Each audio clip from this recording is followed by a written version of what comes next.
Hyderabad cricket association మా elected body members అందరం కూడా ఎలక్షన్స్ ముందు ఎలక్షన్ అయిపోయిన తర్వాత మేమందరం డిస్ట్రిక్ట్స్ని మా ఫస్ట్ ప్రయారిటీ కింద తీసుకుంటామని ప్రెస్ ముఖంగా ప్లస్ జిల్లాల వారందరికీ కూడా ఇన్ఫామ్ చేయడం జరిగింది. దాంట్లో భాగంగా ఫస్ట్ స్టెప్ కింద సమ్మర్ క్యాంప్ని ఈ నెల ఏప్రిల్ 20 తారీఖు నుంచి స్టార్ట్ చేయబోతున్నాం. దీంట్లో భాగంగా 8 జిల్లాలకి సమ్మర్ క్యాంప్ చేయాలని ప్లస్ హైదరాబాద్లో కూడా ఒక 4-5 locations including Uppal stadium, Gymkhana and other లొకేషన్స్లో కూడా under 14, under 16, under 19 and open కేటగిరీలో బాయ్స్ అండ్ గర్ల్స్కి ఒక్కొక్క లొకేషన్స్లో మినిమం 100 స్టూడెంట్స్ వచ్చేటట్టుగా 100 ప్లేయర్స్ వచ్చేటట్టుగా నియర్ అబౌట్ 20+ లొకేషన్స్ ఇంకా ఎగ్జాక్ట్గా మీకు 1-2 డేస్లో పూర్తిగా ఇస్తాం. 20 to 25 లొకేషన్స్ అనుకుంటున్నాం ఈ సమ్మర్ క్యాంప్ స్టార్ట్ చేయాలని. ఆఫ్టర్ దట్ సమ్మర్ క్యాంప్ అయిపోయిన తర్వాత వాటిని పాసిబుల్ ఉన్నంత వరకు అకాడమీస్ కింద కన్వర్ట్ చేయాలన్నాయి. ఎందుకంటే ఈ సమ్మర్ క్యాంప్లో ప్రతి ఒక్క లొకేషన్స్లో మంచి నెట్స్ని ఇన్ఫ్రాస్ట్రక్చర్స్ని క్రియేట్ చేయబోతున్నాం. దీంట్లో భాగంగా ప్రతి పాత జిల్లాకి ఏదైతే అఫిలియేటెడ్ జిల్లాస్ ఉన్నాయో 8 జిల్లాలు హైదరాబాద్ రంగారెడ్డితో కలుపుకొని ప్రతి జిల్లాకి 15 లక్షల రూపాయలు ఆల్రెడీ మేము డిస్ట్రిక్ట్ శాంక్షన్ చేసినాం. వాళ్ళ డిస్ట్రిక్ట్ అకౌంట్లో వాళ్ళకి అమౌంట్ను కూడా పంపించడం జరిగింది. ప్రతి లొకేషన్ అంటే ఈచ్ జిల్లాలో 3 లొకేషన్స్లో మేము సమ్మర్ క్యాంప్ చేయాలని, అంటే డిఫరెంట్ సిటీస్. సపోజ్ కరీంనగర్ ఉంటే డిఫరెంట్ 3 కరీంనగర్లో ఒకటి, ఇంకా 2 వేరే సిటీలో ఒకటి. ప్రతి జిల్లాకు 3 లొకేషన్స్లో సమ్మర్ క్యాంప్ చేయాలని. ఈ సమ్మర్ క్యాంప్కు 30 రోజులకు గాను 5 lakhs రూపీస్ ఈచ్ లొకేషన్కి 5 లక్షల రూపాయలు, జిల్లాకి 3 లొకేషన్లు 15 లక్షల రూపాయలు శాంక్షన్ చేయడం జరిగింది. ఈ డబ్బులు ఇమీడియట్గా వాళ్ళ అకౌంట్లోకి వెళ్ళిపోయినాయి. 20 తారీఖు నుంచి summer camp Hyderabad cricket association తరఫున హైదరాబాద్లో అండ్ జిల్లాలో కూడా ప్రారంభిస్తున్నాం. దీంట్లో ప్రతి కోచింగ్ క్యాంప్లో కోచెస్ని, ఫిజియోని, ఇంకా అవసరమైన స్టాఫ్ని కూడా వాళ్ళకి రిక్రూట్ చేయమనే డిస్ట్రిక్ట్ వాళ్ళకి మేము ఇన్స్ట్రక్షన్ ఇవ్వడం జరిగింది. వీలైతే ఎక్కడైనా డిస్ట్రిక్ట్స్లో కోచెస్ అవైలబుల్ లేకపోతే మా సెక్రటరీ గారు, జాయింట్ సెక్రటరీ గారు అండ్ టీంతో డిస్కస్ చేస్తే వాళ్ళకు కూడా ఇక హైదరాబాద్ నుంచి వీలైతే ఎన్ఐఎస్ కంప్లీట్ చేసిన కోచ్ని సపోర్ట్ చేయడం కూడా పాసిబిలిటీ చెక్ చేస్తున్నాం. ఈ సమ్మర్ క్యాంప్లో ప్రతి ప్లేయర్కి కూడా రిఫ్రెష్మెంట్ కూడా ఇవ్వడం జరుగుతుంది. అది హెచ్సిఏ తరఫున రిఫ్రెష్మెంట్ కూడా ఇస్తూ ఉన్నాం. అయితే ఎండలు చాలా ఎక్కువగా ఉన్నాయి కాబట్టి మేమందరినీ రిక్వెస్ట్ చేయడం అంటే మార్నింగ్ ఎర్లీగా స్టార్ట్ చేసుకొని 8:30-9 లోపల సమ్మర్ క్యాంప్ని కంప్లీట్ చేసుకోవాలని. ఈ సమ్మర్ క్యాంప్ అయిపోయిన తర్వాత డిస్ట్రిక్ట్ టోర్నమెంట్ కండక్ట్ చేసి ఆ తర్వాత వాళ్ళందరినీ డిస్ట్రిక్ట్ టీం ఒకటి సెలెక్ట్ చేసుకొని ఆ 7-8 జిల్లాలు ఏవైతే ఫైనల్గా డిస్ట్రిక్ట్ టోర్నమెంట్ కంప్లీట్ చేసుకుంటారో వారిని హైదరాబాద్లో డిస్ట్రిక్ట్ టోర్నమెంట్ చేయాలని, దాంట్లో డిస్ట్రిక్ట్ ప్లేయర్స్ని సెలెక్ట్ చేసిన తర్వాత అవసరమైతే హైదరాబాద్లో వారికి ట్రైనింగ్ ఇవ్వాలని మా అకాడమీస్లో, హైదరాబాద్లో ఉన్న 2 అకాడమీస్లో. అంతేకాకుండా ముఖ్యంగా మా అపెక్స్లో, మా ఎలక్టెడ్ బాడీలో, ఆఫీస్ బేరర్స్లో డిస్కస్ చేసిన తర్వాత మేము హైదరాబాద్లో ఇంకొక 4 లొకేషన్స్లో కూడా జిమ్ఖానా లాంటి ఫెసిలిటీస్ క్రియేట్ చేయాలని ప్రయత్నం చేస్తూ ఉన్నాం. ఇది కూడా ఈ సమ్మర్ క్యాంప్తో మొదలు పెట్టుకొని ఆ తర్వాత ఒక 4 శాటిలైట్, ఇంతకుముందు కూడా మేము చాలాసార్లు మీకు చెప్పున్నాం, 4 శాటిలైట్ లొకేషన్స్లో ఇప్పుడు ఇమీడియట్గా ప్రోగ్రామ్ స్టార్ట్ అవుతుంది. అవసరమైతే అదే ఇప్పుడు సమ్మర్ క్యాంప్ చేసిన లొకేషన్లో కానీ లేదంటే ఇంకా బెటర్ ఫెసిలిటీ ఎక్కడైనా దొరికితే ఆ లొకేషన్స్లో ఇప్పుడు జిమ్ఖానాలో ఏదైతే ఇంచుమించు మనకు ప్రాక్టీస్ జరుగుతుందో అట్లా అకాడమీ చేయాలన్నదే మా టీం ముఖ్య ఉద్దేశం. హైదరాబాద్లో క్రికెట్ అసోసియేషన్లో ఇంతకుముందు ఎప్పుడు గత 10-15 సంవత్సరాల్లో ఎప్పుడు జరగని విధంగా 15 లక్షలు శాంక్షన్ చేసుకుంటూ సమ్మర్ క్యాంప్ ఇది మొదలు పెడతా ఉన్నాం. ఇది మేము ఏదైతే ఎలక్షన్ తర్వాత డిస్టిక్లో డెవలప్ చేయాలనుకున్న భాగంగా చేస్తూ ఉన్నాం. అంతేకాకుండా ఈ సమ్మర్ క్యాంప్లో కంప్లీట్ అయిన నెట్స్ని వీటన్నిటిని కూడా అక్కడ పర్మనెంట్ కోచెస్ని ఇచ్చుకుంటూ డిస్టిక్లో 3 లొకేషన్లో పర్మనెంట్ కోచ్లు ఇచ్చుకుంటూ వాటిని పర్మనెంట్ అకాడమీస్ కూడా పెట్టాలనే ముఖ్య ఉద్దేశం. ఎందుకంటే హైదరాబాద్లో సమ్మర్ క్యాంప్ ఎందుకని 2-3 మిత్రులు అడిగినప్పుడు చాలామంది మీకు తెలుసు ప్రైవేట్ అకాడమీస్లో హైదరాబాద్లో 200-300 పైన ఉన్నాయి. కాకపోతే అక్కడ ప్రతి అకాడమీలో 5,000 మినిమం రూపీస్ నుంచి 50,000 మినిమం మంత్లీ కలెక్ట్ చేస్తున్న మనం చూస్తున్నాం. అయితే చాలామంది పేద విద్యార్థులు, పేద ప్లేయర్స్ అందరికీ కూడా ఆదుకోవాలనే హెచ్సిఏ ముఖ్య ఉద్దేశంతో హైదరాబాద్లోని డిఫరెంట్ లొకేషన్స్లో కూడా మనం ఫ్రీ క్యాంపస్ని సమ్మర్ క్యాంప్తో పాటుగా ఫ్రీ అకాడమీస్ కూడా రన్ చేయాలనే ప్రయత్నం జరుగుతూ ఉంది. తప్పకుండా ఈ ప్రయత్నంలో మీ అందరి సహకారంతో అవుతామని అనుకుంటున్నాం. సమ్మర్ క్యాంప్ తర్వాత ఇది కంటిన్యూగా జరుగుతూ ఉంటాయి. కమింగ్ టు ది ఐపీఎల్ తెలుసు, ఇది చాలా ప్రెస్టీజియస్ టోర్నమెంట్ ఇండియాకి. అట్లాగే మా అదృష్టం, మేము వచ్చిన త్వరలోనే ఐపీఎల్ని కండక్ట్ చేసే అదృష్టం మాకు కలిగింది. మీ అందరికీ కూడా తెలుసు, మేము కొత్తగా బాడీ ఎలక్ట్ అయిన తొందరలోనే మాకు టెస్ట్ మ్యాచ్ చేయడం జరిగింది. టెస్ట్ మ్యాచ్లు కూడా ఎప్పుడు రానంత పబ్లిక్ని మనం వ్యూవర్స్ని చూసాము హైదరాబాద్లో. మీ అందరికీ కూడా తెలుసు, 5,000 స్టూడెంట్స్ని ఎవ్రీడే 5,000 to 6,000 స్టూడెంట్స్ని ఫ్రీగా ఇచ్చి పంపించాం. Stadium full. నాకు తెలిసి 1,08,000 మెంబర్స్ పూర్తిగా 4 రోజుల్లో స్టేడియంలో విజిట్ చేసి, ఇది ఇండియా రికార్డ్. ఇది అంతేకాకుండా ఫస్ట్ ఐపీఎల్ మ్యాచ్లో వరల్డ్ రికార్డ్ కూడా మనం చేసుకున్నాం, 500+ రన్స్ తీసుకోవడంలో. ఇదందరూ మేమంతా కూడా చెప్పొచ్చు, మా అపెక్స్ బాడీ అదృష్టం అనుకోవాలా, మేము లక్కీ అపెక్స్ అనుకోవచ్చు. ఇక్కడ వచ్చిన తర్వాత అన్నీ కూడా మంచి శుభ పరిణామాలు జరుగుతున్నాయి. మీ అందరికీ కూడా తెలుసు, టెస్ట్ మ్యాచ్లో కొన్ని ఇబ్బందులు పడినాం మేము, వాష్రూమ్స్ కానీ ఇవన్నీ కానీ. ఇప్పుడు ఎక్కడ కూడా వాష్రూమ్స్ కానీ అట్లాంటి ఇబ్బందులు మీరు ఎక్కడ కూడా సోషల్ మీడియాలో కూడా చూడట్లేదు. చిన్న ఇష్యూస్, ఎస్, ఒక రోజు 2 సార్లు మాకు ఏసీ లేదు, పని చేయలేదు, ఇమీడియట్గా దాన్ని రిపేర్ చేయించాం. ఇంకా చిన్న ఇష్యూస్ కూడా ఓవర్కమ్ అవుతున్నాం. దయచేసి ప్రెస్ మిత్రులకు కూడా ఏవైనా మీ దృష్టికి వస్తే మా అపెక్స్ టీంలో ఎవరికైనా, మా CEO గారికైనా ఎవరికైనా ఇన్ఫామ్ చేస్తే ఇమీడియట్గా వాటిని రెక్టిఫై చేయడానికి ప్రయత్నం చేస్తాం. నాకు తెలిసి ఐపీఎల్ మ్యాచెస్ని చాలా బాగా కండక్ట్ చేస్తున్నాం. మాకు BCCI నుంచి కానీ, బయట పబ్లిక్ నుంచి కానీ, ఈవెన్ సోషల్ మీడియాలో ఉండే అందరి క్రికెటర్స్ నుంచి కూడా మంచి మైలేజ్ వస్తుంది. మంచి ఐపీఎల్ మ్యాచెస్ కండక్ట్ చేస్తున్నామనే ఒక మంచి ఒపీనియన్ వస్తుంది. ఇంకా ఫర్దర్గా వచ్చే మ్యాచెస్ కూడా మా స్టేడియంని పూర్తిగా రెనోవేట్ చేసుకోవాలని మా అపెక్స్ బాడీలో డిస్కస్ చేసుకున్నాం. అతి తొందరలో ఒక ఏజెన్సీకి స్టేడియంని రిపేర్ చేసే రెనోవేట్ చేసుకునే బాధ్యత కూడా తీసుకుంటాం. ఇప్పుడే ఆల్రెడీ స్టేడియంని టెస్ట్ మ్యాచ్ తర్వాత ప్లేయర్స్ రూమ్స్ని అండ్ వాష్రూమ్స్ని, చాలా రూమ్స్లో ఏసీలని, టీవీలని రీప్లేస్ చేయడం జరిగింది. వాష్రూమ్లో ఉన్న కమోడ్స్ని కానీ, యూరినల్స్ని కానీ కూడా రిపేర్ చేయడం జరిగింది. ఇంకా ఎక్కడైనా చిన్న ఇష్యూస్ ఉంటే వాటన్నిటి కూడా క్లియర్ చేస్తామని మీ అందరికీ తెలియజేస్తున్నాం.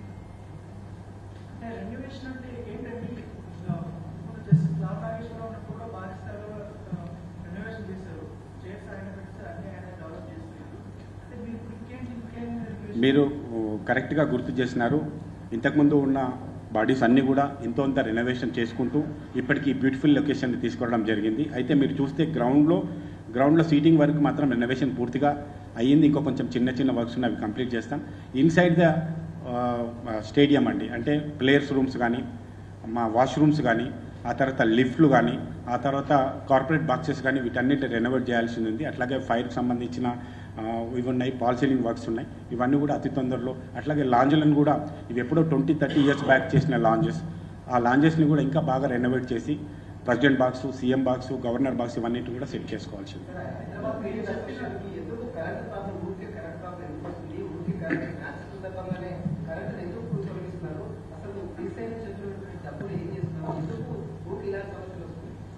మంచి క్వశ్చన్ అన్న.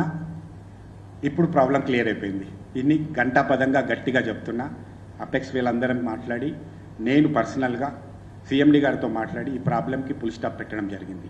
అయితే 2015 నుంచి రగులుతున్న ఇష్యూ ఇది. ప్రతి బాడీ కూడా ప్రయత్నం చేసింది వేవ్ తీసుకోవడానికి, కానీ గవర్నమెంట్ ప్రతిసారి దాన్ని ప్రొలాంగ్ చేసుకుంటూ వచ్చింది. అసోసియేషన్ నుంచి కానీ, గవర్నమెంట్ నుంచి కానీ పెండింగ్ జరుగుతూ వచ్చింది. ఇంకా ఇది పెండింగ్ లేదు, క్లియర్ అయిపోయింది. ఏంటంటే ఏమన్నారు? మేము ఇన్స్టాల్మెంట్ కింద వచ్చాం. ఫస్ట్ ఇన్స్టాల్మెంట్ పే చేసాం, నెక్స్ట్ ఇన్స్టాల్మెంట్ వాళ్ళకు మాకు అగ్రిమెంట్ ప్రకారంగా పే చేస్తాం.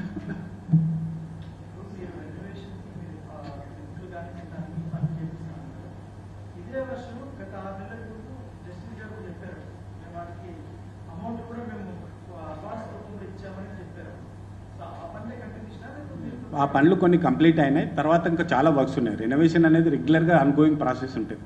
ఎప్పటికప్పుడు దాన్ని అప్గ్రేడ్ చేసుకుంటేనే మన స్టేడియం, ఇప్పుడు మన ఇల్లు కూడా ఎప్పటికప్పుడు రెనోవేట్ చేసుకుంటేనే దానికి కావాల్సినట్టుగా ఉంటుంది. సేమ్ స్టేడియం కూడా అంతే.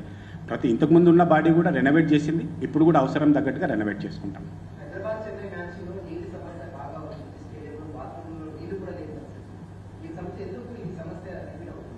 రిపీట్ అవ్వడం కాదండి. ఇప్పుడు ఇంత పెద్ద స్టేడియం 40,000 నుంచి 50,000 మంది స్టూడెంట్ ఉన్నప్పుడు చిన్న చిన్న ఇష్యూస్ ఖచ్చితంగా వస్తూ ఉంటాయి. దాన్ని ఇమీడియట్గా ఓవర్కమ్ చేస్తూ ఉంటాం.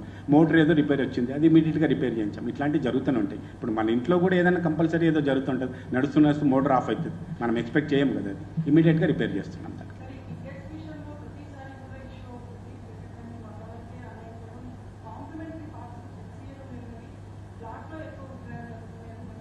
మేము కూడా మా దృష్టికి కూడా అది వచ్చింది. మేము కూడా పోలీస్ డిపార్ట్మెంట్కి అడిగాం. బ్లాక్లో టికెట్స్ ఎవరైనా అమ్మితే ఇమీడియట్గా, ఈవెన్ నా సోషల్ మీడియాలో కూడా నేను షేర్ చేసుకున్నాను, మీ అందరు కూడా చూశారు.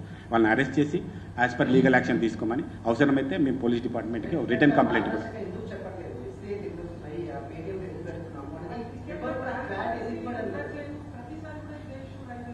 ప్రతిసారి క్లారిటీగానే ఇస్తున్నాం. ఇంకా ఏదైనా మీకు డౌట్స్ ఉంటే ఎస్ఆర్హెచ్ని అడగండి. ఎందుకంటే టికెట్స్ అనేది మీ అందరికీ కూడా తెలుసు, ఐపీఎల్ అనేది ఎస్ఆర్హెచ్, ఇది కమర్షియల్ వెంచర్. ఇది బీసీసీఐ నుంచి ఐపీఎల్కి వస్తుంది. ఇది ఖచ్చితంగా కమర్షియల్ వెంచర్, ఇది ఫ్రీ కాదు.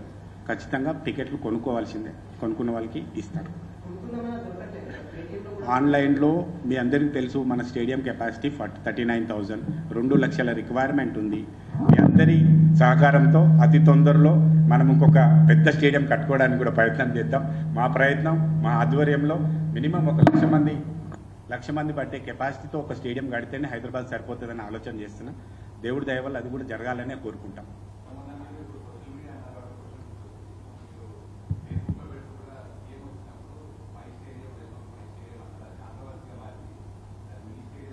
ఇప్పుడు నేను అసోసియేషన్, ఇప్పుడు మై తెలంగాణ అంటాము, అంటే తెలంగాణ మొత్తం నేను కొన్నట్ట.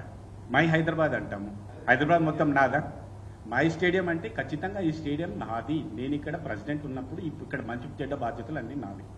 ఖచ్చితంగా ఇది ఇంగ్లీషు మాట్లాడే మాట, అది దానికి ఎవరైనా అర్థం కాకపోతే వాళ్ళు క్లారిటీ ఇస్తున్నాం. స్టేడియం నా ఓన్ కాదండి, మై స్టేడియం అని నేను ఓన్ చేసుకుంటున్నాం. దాన్ని మై తెలంగాణ అంటాం, ఎవరైనా మై హైదరాబాద్ అంటాం, సరే మై స్టేడియం అన్నాం, అంతే. ఇక్కడ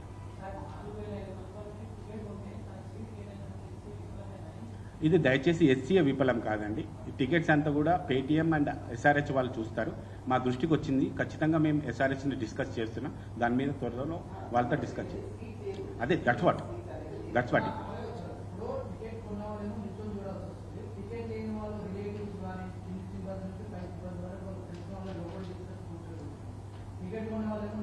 అది పోలీస్ డిపార్ట్మెంట్తో సీరియస్గా మాట్లాడుతున్నాం మేము.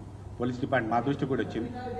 అది దయచేసి మీరు దయచేసి అర్థం చేసుకోవాల్సింది ఏంటంటే, అది పేటీఎం అండ్ పోలీస్ డిపార్ట్మెంట్ చూడాల్సిన బాధ్యత. ఖచ్చితంగా మేము పోలీసు వాళ్ళతో మాట్లాడతాం. ఇంకా సెక్యూరిటీ, ఎందుకంటే ఇక్కడ సెక్యూరిటీ స్ట్రిక్ట్ చేస్తే సెక్యూరిటీ స్ట్రిక్ట్గా ఉందని మనమే మాట్లాడుతున్నాం. సెక్యూరిటీ స్ట్రిక్ట్ చేయకపోతే ఇది ప్రాబ్లం వస్తుంది. అందుకనే నెక్స్ట్ మ్యాచ్ నుంచి పాస్ లేకుండా ఎవరిని లోపల పంపించకుండా చూడాలనే ప్రయత్నం చేస్తూ ఉన్నాం.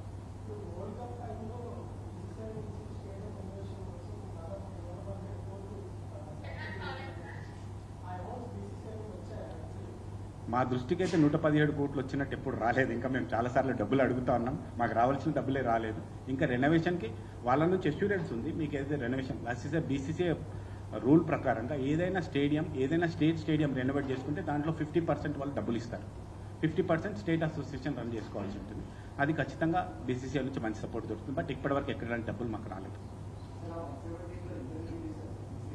అర్థం కాలేదండి, అర్థం కావట్లేదు మీరు. అది క్లారిటీ లేదు. లాస్ట్ టైం అప్పుడు మనకి కెనోపీస్కి దానికి అదంతా వచ్చింది. అవి ఆల్రెడీ మేము అకౌంట్స్ అన్నీ కూడా బీసీసీఐకి సబ్మిట్ చేస్తున్నాం.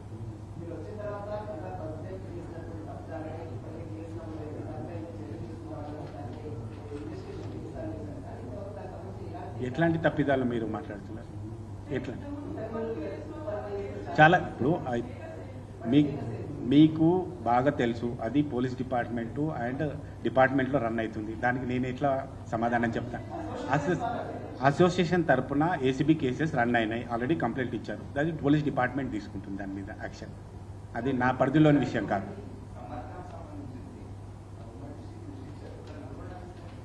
నల్గొండలో కొంచెం ఇష్యూ ఉంది, దాన్ని ఎట్లా స్టార్ట్ అవుట్ చేయాలని మా టీంతో మాట్లాడుతున్నాం. 99% ఏం చేయాలనేది మీకు తొందరలో ఇన్ఫామ్ చేస్తాం. ఎందుకంటే అక్కడ 2 టీమ్స్ కొంచెం ఏదో కోర్టులో ఇష్యూ నడుస్తాం, అది రిజాల్వ్ అవ్వలేదు. అందుకని సమ్మర్ క్యాంప్ ఎట్లా చేయాలనేది మా టీంతో మాట్లాడి కంప్లీట్ చేస్తాం.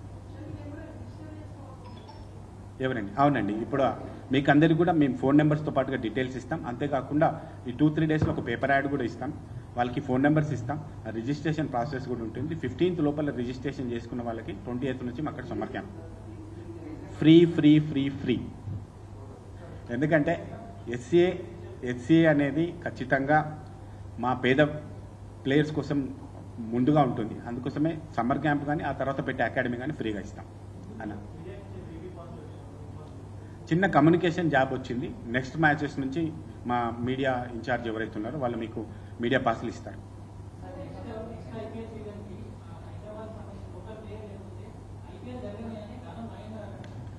ఇప్పుడు ఇప్పుడు దానం నాగేందర్ గారు ఖచ్చితంగా తెలంగాణ అండ్ హైదరాబాద్ బ్రాండ్ బాగుండాలనే ఉద్దేశంతో అన్నారు. సరే, అది ఏం జరుగుతుంది అనేది పక్కకు పెడితే మా ఇంటెన్షన్ కూడా హైదరాబాద్ నుంచి మినిమం 10 మెంబర్ ప్లేయర్స్ ఖచ్చితంగా ఉండాలని నేను కూడా మా అందరి తరఫున ఎస్ఆర్హెచ్ని రిక్వెస్ట్ చేస్తున్నా. తెలంగాణ నుంచి కొంతమందిని, ఒక్కరో ఇద్దరు కాదు, చాలా మంచి ప్లేయర్స్ని ఇక్కడ వేరే స్టేట్ వాళ్ళు అంటే వేరే టీం పికప్ చేసినప్పుడు మీరెందుకు పికప్ చేయట్లేదని వాళ్ళని రిక్వెస్ట్ చేస్తున్నారు. ఇది డిమాండ్ కాదు. ఎస్ఆర్హెచ్ని దయచేసి నెక్స్ట్ ఐపీఎల్ సీజన్లో మా తెలంగాణ నుంచి కొంతమందిని తీసుకోమని మేము రిక్వెస్ట్ చేస్తున్నాం. ఇక్కడ ఆల్రెడీ తెలంగాణ నుంచి 3 ప్లేయర్స్ మీకు తెలుసు. సిరాజ్ గారు, తిలక్ వర్మ గారు, అవినాష్ రావు గారు ముగ్గురు మనకి ఆల్రెడీ సెలెక్ట్ అయినారు. ఈ నెంబర్ని నెక్స్ట్ 10 మెంబర్స్ ఉండాలనేది ప్రయత్నం చేస్తున్నాం. ఉమెన్లో కూడా ఇద్దరు, WPLలో కూడా ఇద్దరు సెలెక్ట్ అయి ఉన్నారు. వాళ్ళకు కూడా ఇంకా నెక్స్ట్ నెంబర్ పెంచుకోవాలనేది మా ఉద్దేశం.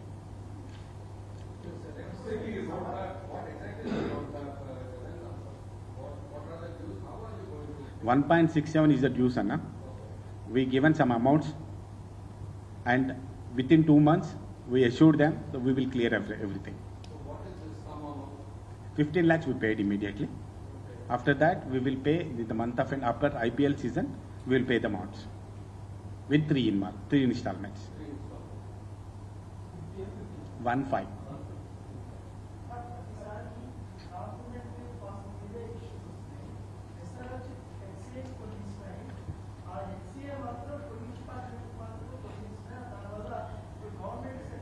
మీ అందరికీ తెలుసన్న 2 లక్షల కాంప్లిమెంటరీ పాస్లు అయితే మేము అందరినీ సాటిస్ఫై చేస్తాం. అప్పటి వరకు సాటిస్ఫై కాదు. ఇక ఇప్పుడు మీకు ఇచ్చాను అనుకుందాం. ఒకవేళ ప్రెస్ మిత్రులు నాకు 100 మంది ఉన్నారు. నేను 100 మందికి ఇవ్వడం పాసిబిలిటీ కాదు. ఒకరో ఇద్దరికో ఇస్తే ఇంకా 98 మంది నాకు రాలేదని అంటారు కదా. అట్లాగే అన్ని జాగాల్లో అట్లే జరుగుతుంది. ఎలక్ట్రిసిటీ డిపార్ట్మెంట్, ప్రెస్ ఒకటే కాదు, ఆల్ డిపార్ట్మెంట్స్లో ఇప్పుడు ఎలక్ట్రిసిటీ డిపార్ట్మెంట్ లెక్సే అండ్ జిహెచ్ఎంసీ డిపార్ట్మెంట్ వీళ్ళందరికీ థౌజండ్స్ ఆఫ్ ఎంప్లాయీస్ ఉంటారు అక్కడ. మేము ఇవ్వగలం 4 5 ఎవరికో ఇస్తాం. మిగతా 2000 మెంబర్స్ మా ఎంబడి పడతారు పాసెస్ రాలేదని. అది అట్లా జరిగిందని మేము అనుకోము. బట్ ఏమైందంటే ఒక చిన్న మాకు బాధ కలిగించిన విషయం ఏంటంటే వాళ్ళు 2 months కింద నోటీస్ ఇచ్చారు. మీ అందరికీ కూడా ఒక క్లారిఫికేషన్ నేను ఇవ్వాలి. 2015 నుంచి జరుగుతున్న ఇష్యూని ఇమ్మీడియట్గా మేము సెటిల్ చేయాలంటే మాకు కొంచెం టైం పడుతుంది. అయితే మేము వాళ్ళందరికీ రిక్వెస్ట్ చేసిందంటే కొత్త సీఎం గారు వచ్చినారు, వారు స్పోర్ట్స్కి ఇంట్రెస్ట్ మీద ఉన్నారు, వారిని వెళ్ళి మా స్టేడియంకి ప్రాబ్లమ్స్ ఉన్నాయి, మేము కొంచెం వే ఆఫ్ తీసుకుంటాం, అప్పటిదాకా మాకు కొంచెం టైం ఇవ్వండి అని వాళ్ళని రిక్వెస్ట్ చేస్తే ఐపీఎల్ తర్వాత మనం మాట్లాడదామని చెప్పాం. వాళ్ళు ఫస్ట్ కన్సిడర్ చేసినట్టే అనిపించింది. ఫస్ట్ మ్యాచ్కి మాకేం ఇబ్బంది పెట్టలేదు. అయితే సెకండ్ మ్యాచ్ కూడా వాళ్ళు ఇబ్బంది పెట్టరనే అనుకున్నాం మేము. ఆల్ ఆఫ్ ది సడన్ ఒక ఈవినింగ్ 6 o'clock వచ్చి కట్ చేయడం మా సీఈఓ గారి తరఫున మాకు తెలియడం జరిగింది. తెలియగానే ఇమీడియట్గా మాకు తెలిసిన గవర్నమెంట్లో ఉన్న పెద్దల్ని కనుక్కుంటే వాళ్ళు ఇమీడియట్గా ఏదో ఒకటి సెటిల్మెంట్ చేద్దామని సీఎం గారు అండ్ సీఎం ఆఫీస్ అందరికీ కూడా స్పెషల్ థ్యాంక్స్ ఆన్ దిస్. ఇమీడియట్గా వాళ్ళు రెస్పాండ్ అయ్యి ఇష్యూను రిజాల్వ్ చేసినారు. మళ్ళీ నెక్స్ట్ డే నాకు సీఎండీ గారితో మీటింగ్ పెట్టినారు. నేను పర్సనల్గా సీఎండీ గారిని కలిసి వారు కూడా వెరీ కైండ్ ఎనఫ్ మా రిక్వెస్ట్ని వారు కన్సిడర్ చేసి ఇన్స్టాల్మెంట్ల కింద తీసుకున్నారు.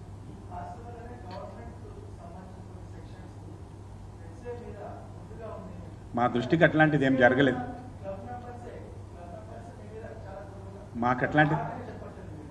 మా దృష్టికి అట్లాంటిది ఏం రాలేదు. వస్తే మీకు తప్పితంగా చెప్తాం మేము. మీడియా దృష్టికి వచ్చింది మీరు ఆన్సర్ చేయండి, నా దృష్టికి వచ్చింది నేను ఆన్సర్ చేస్తాను.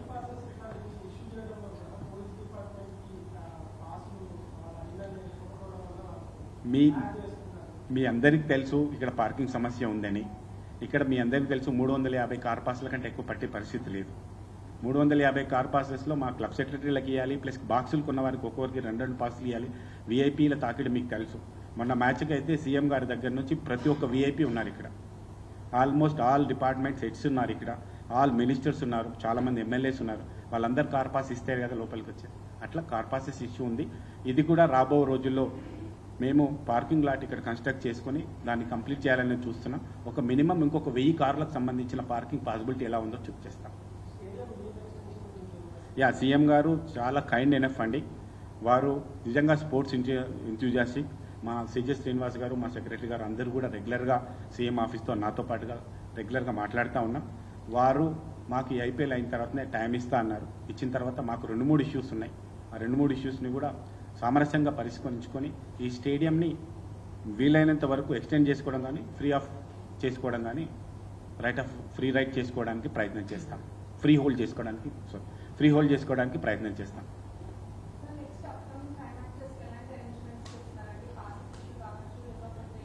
పాసెస్ ఇచ్చు ఇప్పుడు ప్రతి మ్యాచ్కి ఇలాగే ఉంటుంది. దానికి ఏం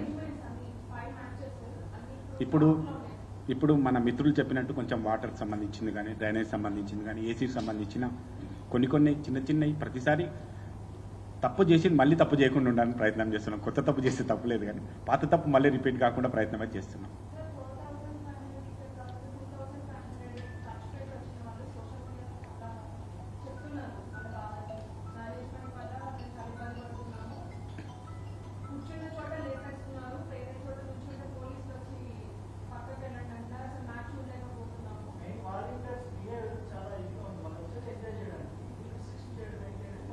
ఒక్కసారి అది నా దృష్టికి రాలేదు. ఇప్పుడు నేను ఒకసారి ఎస్ఆర్హెచ్ టీంతో కూడా ఎస్ఆర్హెచ్తో మాట్లాడతాం. ఎందుకంటే వాలంటరీ సిస్టమ్ కానీ, సీటింగ్ కెపాసిటీ కానీ అది ఎస్ఆర్హెచ్ పూర్తిగా టీసీఎం అనే ఒక కంపెనీ, ఈవెంట్ కంపెనీకి ఇచ్చింది.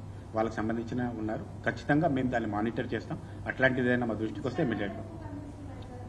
సోషల్ మీడియా కోసం ఏం మాట్లాడదాం సిస్టర్, మనకు తెలుసు కదా. ఎంత తక్కువ మాట్లాడితే అంత బెటర్ సోషల్ మీడియా కోసం.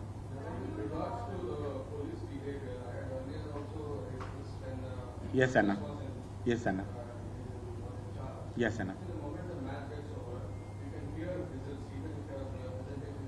Correct. Yeah.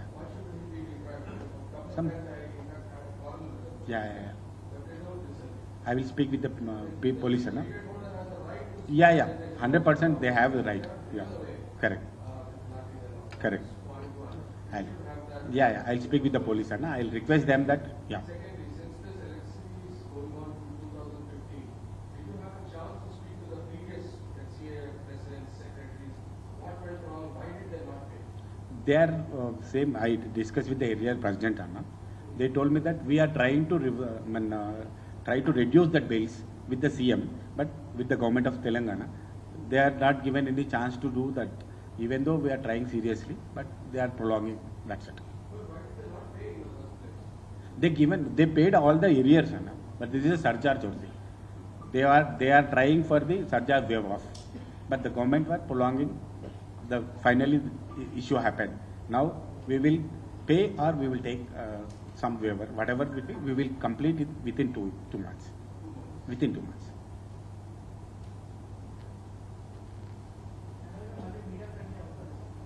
మేము ఎప్పుడైనా మీడియా ఫ్రెండ్లే, మీరే కాదు.